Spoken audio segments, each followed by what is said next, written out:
Welcome back to the EMT Spot's Blood Pressure Podcast. I'm Samuel Harrison. And I'm Olivia Harper. Today, we're going straight to the mountaintops. Oh, are we hiking today? Well, not literally. We have a listener question about altitude. Makes sense. Our listener wants to know, does altitude training affect blood pressure even if you're not an athlete?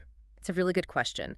You know, a lot of people think altitude training is just for serious athletes. Yeah, but even a weekend trip to the mountains can affect your body. Exactly. And the higher you go, the bigger the changes. So, what should we know about altitude and blood pressure if we're not training for, say, a marathon? Okay, well, first let's talk about what high altitude actually means.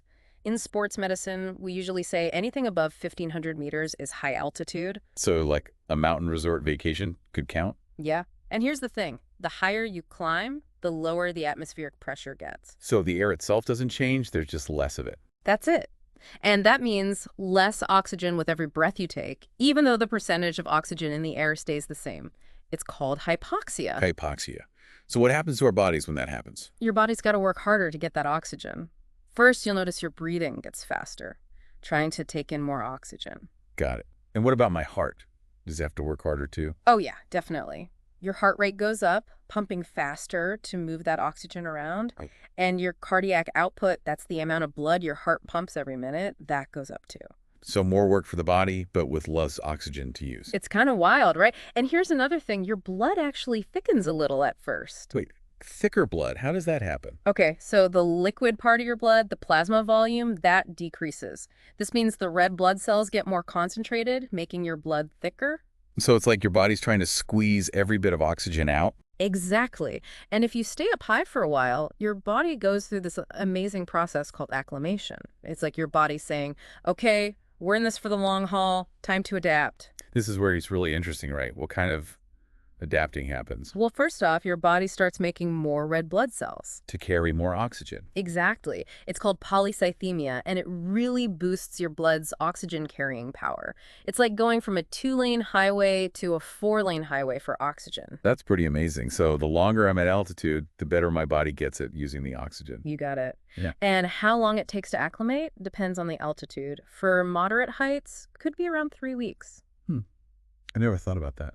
But here's a cool fact. For every 600 meters higher you go, you need an extra week to acclimate. So if you're going really high up, factor in that extra time. That's a great tip. I had no idea about that. Definitely worth remembering, especially if you're planning any intense activities up there. Okay, so we've covered how the body handles less oxygen. But what about our main focus, blood pressure? What happens to it at altitude? This is where it gets a little counterintuitive. Oh, tell me more. Well, both high and low altitudes can make your resting blood pressure and heart rate go up. Wait, low altitude too? I thought going lower would mean more oxygen, less stress. You'd think so, right. But studies show that even at mid-range altitudes around 2,000 meters, blood pressure tends to increase. So even just chilling in a mountain cabin, my blood pressure might be higher. It's definitely possible. Seems like the main reason for this is your sympathetic nervous system. Ah, that fight or flight system. Exactly. Oh. Remember how your body kicks into high gear to deal with the lower oxygen? That's your sympathetic nervous system at work. Kind of like your body's on high alert, even if you feel totally relaxed. So it's like my body's prepping for a fight while I'm just enjoying the mountain view. You got it. And another interesting thing, at really high altitudes, this blood pressure increase even stronger at night. So it might mess with my sleep. It's something to keep in mind, especially if you already have any blood pressure concerns. And speaking of exercise, you know how physical activity usually raises your blood pressure? Of course, that's why warming up and cooling down is important. Exactly. Well, when you're at a higher altitude, your blood pressure can spike even more during exercise, even if you're not performing as well because of the limited oxygen. So I might feel more out of breath, and my heart's working even harder at altitude. Sounds tough. It's something to be aware of. But let's think about our non-athlete listener. They might not be training for a marathon, but they could still experience these blood pressure changes just doing everyday things. That's a good point. Like, even a simple walk uphill might be more strenuous at altitude Yeah, and could cause my blood pressure to jump higher. exactly. And that's why it's so important for anyone going to or living at higher altitudes to understand these changes, not just athletes. Even things that seem simple, like hiking, sightseeing, or just carrying luggage, can put extra strain on your heart and blood vessels. So, for our listener who's planning a mountain trip, What are some things they can do to stay healthy? Well, the first thing is always talk to your doctor before you go, especially if you have any health conditions like high blood pressure. Makes sense. A checkup is a good idea no matter where you're traveling. Definitely. But specifically for altitude, one of the most important things is to ascend gradually. So no jumping off the plane and straight onto the hiking trail. Not if you want to give your body time to adjust. Start at a lower altitude and work your way up. And of course, stay hydrated. Right, the mountain air can be dry. Yeah. So drink lots of water and maybe skip those mountaintop cocktails until you're fully adjusted. Good advice. What else should we watch out for? Be aware of the signs of altitude sickness. Things like headache, nausea, shortness of breath, dizziness, feeling tired. Those can be signs your body's struggling. I remember reading about those more serious conditions too, like high-altitude pulmonary edema and high-altitude cerebral edema. Those sound scary. They can be really dangerous. So if you experience any serious symptoms, get to a lower altitude as soon as possible and seek medical help. So preparation and knowing your limits are key for a safe and enjoyable mountain trip. Exactly. Altitude can have a big impact on your body, but by understanding those effects and taking precautions, you can minimize the risks and enjoy your mountain adventure. This has been a fascinating deep dive into altitude and blood pressure, Olivia. I think our listener has a much better idea of how even casual trips to higher elevations can affect their body. It's been great breaking this down, Samuel. And it seems like even though we focused on the risks, there's a lot we can learn from how our bodies adapt to altitude. Right. It's actually what I find most fascinating about this topic. The way our bodies respond, like making more red blood cells, could actually help us figure out how to manage blood pressure even at sea level. Now, that's an interesting thought. Are you saying studying how we function in low-oxygen environments could lead to new treatments for hypertension? It's definitely a growing area of research. It shows how interconnected our bodies are.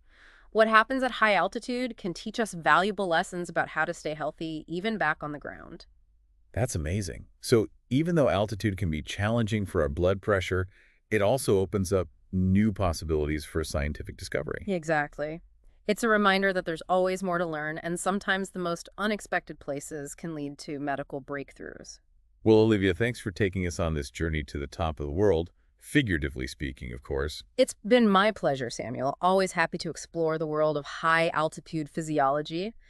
And it doesn't stop there. We've been talking about how the body handles low oxygen, but what about blood pressure? What happens to that at altitude? Yeah, that's the big question, right? It's actually pretty interesting and maybe a little unexpected. Okay, I'm intrigued. Lay it on me. So both high and low altitudes can cause your resting blood pressure and heart rate to go up. Hold on. Low altitude, too. I would thought going lower would mean more oxygen, less stress on the body. You would think that, wouldn't you?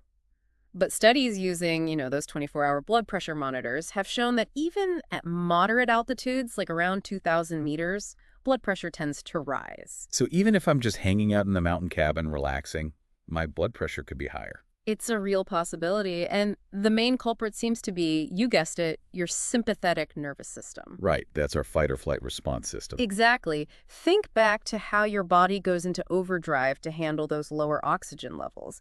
That's your sympathetic nervous system kicking in. It's like your body's on high alert, even if you're feeling totally chill. So my body's preparing for a fight while I'm sipping hot cocoa by the fireplace. You got it. And here's another fascinating tidbit. At very high altitudes, this blood pressure increase seems to be even more pronounced at night, like it messes with the usual dip in blood pressure we see when we're asleep. So it might affect sleep quality too. But definitely something to be mindful of, especially if you already have any blood pressure concerns. And you know how physical activity usually makes your blood pressure go up? Oh yeah, that's why we always talk about warming up and cooling down. Exactly. Well, at higher altitudes, your blood pressure can actually jump even higher during exercise than it would at sea level, even if you're not performing as well because of the limited oxygen. So I might be more out of breath, A&D. My heart's working even harder. That's a double whammy. It's definitely something to keep in mind. But let's bring it back to our non-athlete listener.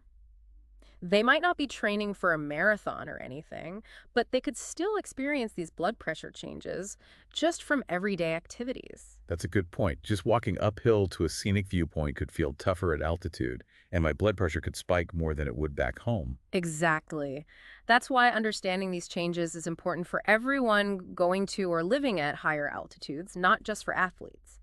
Even things that seem simple, like hiking, sightseeing, or even just carrying your luggage can put a bigger demand on your heart and blood vessels. So, for our listener who's planning a trip to the mountains, what are some things they can do to protect their heart health? Well, first and foremost, always a good idea to talk to your doctor before any trip, especially if you have any health conditions, like if you're already managing high blood A pressure. checkup is always a good idea, right? Absolutely. But when it comes to altitude specifically, one of the most important things is to ascend gradually. So, no hopping off the plane and straight onto the hiking trail. Give your body some time to acclimate. Start at a lower altitude and slowly work your way up. And of course, stay hydrated. Yeah, the mountain air can be really dry. So drink plenty of water and maybe hold off on those celebratory cocktails until you're fully acclimated. Good point. So, gradual ascent, hydration. Anything else to watch out for? Yeah, be aware of the signs of altitude sickness. Things like, headache, nausea, shortness of breath, dizziness, just feeling tired. These can be signs that your body's having a tough time adjusting. And I remember reading about those more serious conditions too, like high-altitude pulmonary edema and high-altitude cerebral edema, right? Yeah. You're right, those are serious. If you experience any severe symptoms, the best thing to do is to get down to a lower altitude as quickly as possible and seek medical attention right away. It sounds like preparation and knowing your limits are key for a safe and enjoyable trip to the mountains. Absolutely. Altitude can definitely have a big impact on the body, but by understanding those effects and taking some precautions, you can minimize the risks and really enjoy your mountain adventures. You mentioned earlier how our bodies get better at using oxygen at higher altitudes. Right, right. That made me think, are there lessons there that we can apply to, say, blood pressure management, even when we're not at altitude? It's a great question, and it's something researchers are actually looking into. So, studying how we function in low oxygen environments could actually lead to new treatments for hypertension, even for those of us living at sea level. It's a fascinating area of research for sure. It really shows you how interconnected our bodies are. What happens at 10,000 feet or even higher can teach us valuable things about staying healthy, even when we're back on the ground. That's pretty incredible. So, even though altitude can be tough on our blood pressure, it also presents some unique opportunities for scientific discovery. Exactly. It reminds us that there's always more to learn, and sometimes the most unexpected places can hold the key to new medical breakthroughs. Well, Olivia, this has been a fantastic deep dive. Thanks for taking us to the top of the world, so to speak. My pleasure, Samuel. I'm always happy to talk about high-altitude physiology.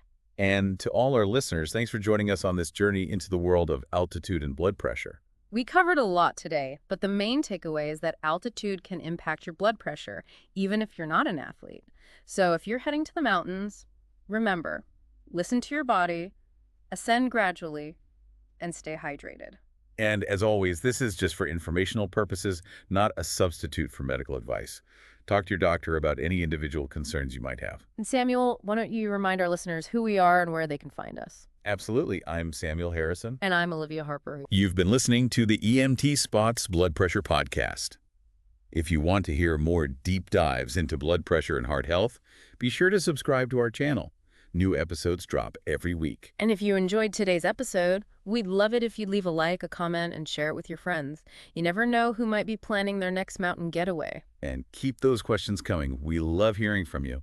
Until next time, stay curious, take care of yourselves. And maybe consider adding a few extra days to your next mountain trip, just to give your body that extra time to adjust.